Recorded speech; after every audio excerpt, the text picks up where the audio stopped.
How's it? My name is Tracy and I am documenting my Ozempic journey.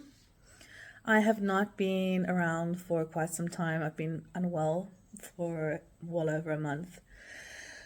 And I have a lot to share. I had an experience a couple weeks ago where I was forced to buy a generic version of Ozempic from somebody who I shall not name for security purposes. I also won't give away the name of the generic version just to protect people if they need to be protected. So my experience was, it's a lot cheaper. You get supposedly more for the amount of money that you pay for this generic version. After reading several articles online about people's experiences with generic versions of Ozempic, this medicine, unfortunately for me, fit the bill. Not only was there something floating inside medicine, when I still injected myself with this stuff. The needle's a lot thicker, it was a little bit more painful. I didn't feel like this generic Ozempic did much for me. Maybe other people, I've heard it works perfectly fine for them. Maybe for me, I am a little more sensitive to medication. I find that it doesn't touch sides compared to the original Ozempic. I still overate and felt all my pre-diabetes symptoms coming back on the generic version of Ozempic. So for me, it was not the best experience. It wasn't what I was hoping it would be compared to other people who were taking this generic version. Maybe my body doesn't react the same way. And yeah, the fact that there was something floating inside the solution, I just couldn't do that to myself anymore. So I decided to stop, and I managed to thankfully find a supply of the original Ozempic. So starting off with 0.25, going to 0.5 after 3 or 4 weeks, from 0.25, then moving to 0.5. I was on 0.5 of the generic version, not sure of the strength, not sure if it was even Ozempic, Semaglutide.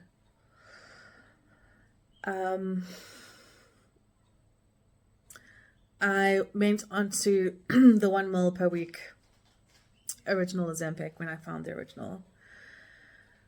Quite a big jump. There was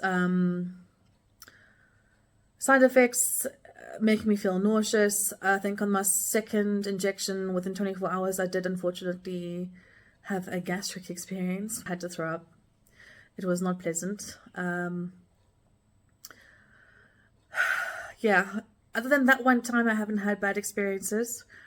The only other side effect I feel is something quite important to talk about is the emptying of bowels.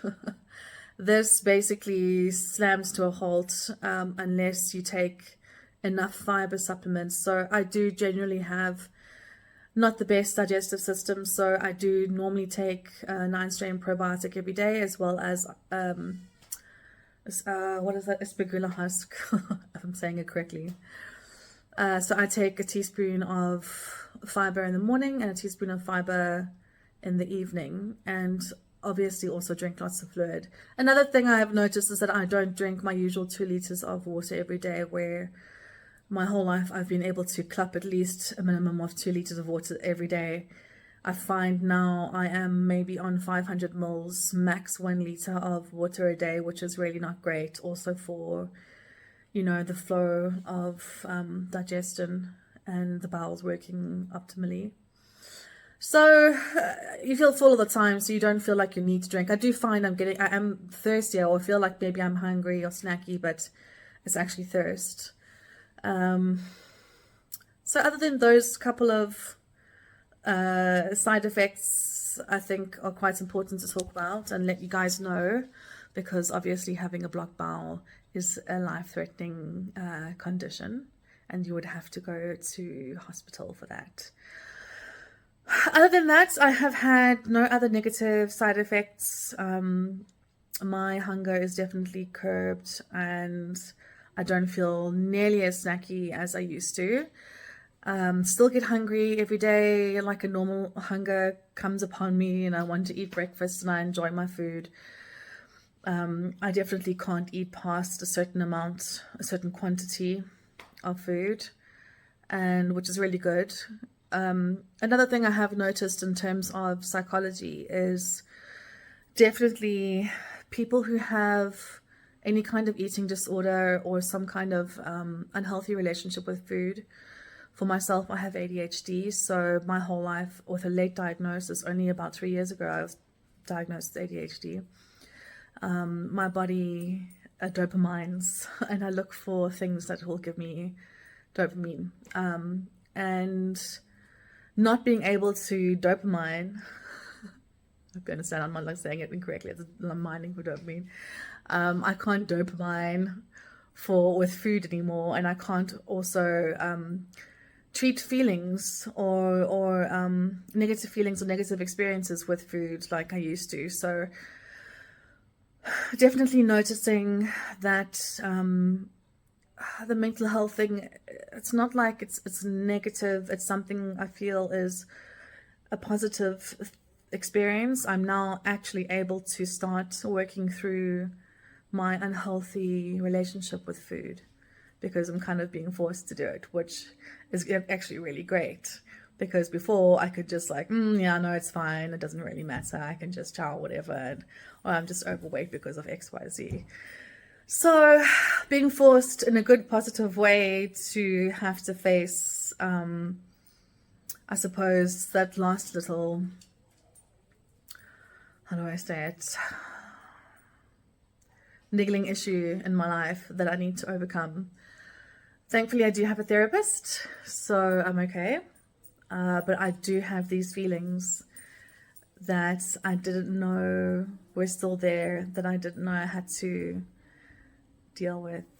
So people who are, and I see a lot of guys and girls mentioning that Ozempic causes suicidal tendencies or suicidal ideation or depression or anything like that. I believe that this is the reason why. This is why people are experiencing that, because they actually have deeper issues in terms of their use and misuse of food. Even, I suppose, if people are drinking alcohol, you wouldn't be able to drink a lot of alcohol taking Ozempic, because the same reason why I don't drink as much water every day, you physically just can't get it in there. Like, you're super full all the time. Your body just says, no, stop. So, working through the feelings, I see it as a great opportunity to deal with a bunch of shit that you have to deal with, that I didn't really have to deal with before, because, you know, I could just keep eating. So, that is my feedback for the last couple of weeks where I've been AIA. It's been a rough couple of weeks. I'm really glad that I am feeling better and I can start living my life again, because it's been brutal. So if you have any questions, please feel free to drop a message below, and I will respond as soon as I have a chance. And I hope you are well, and that this information has added some kind of value to your journey with Ozempic. Take care.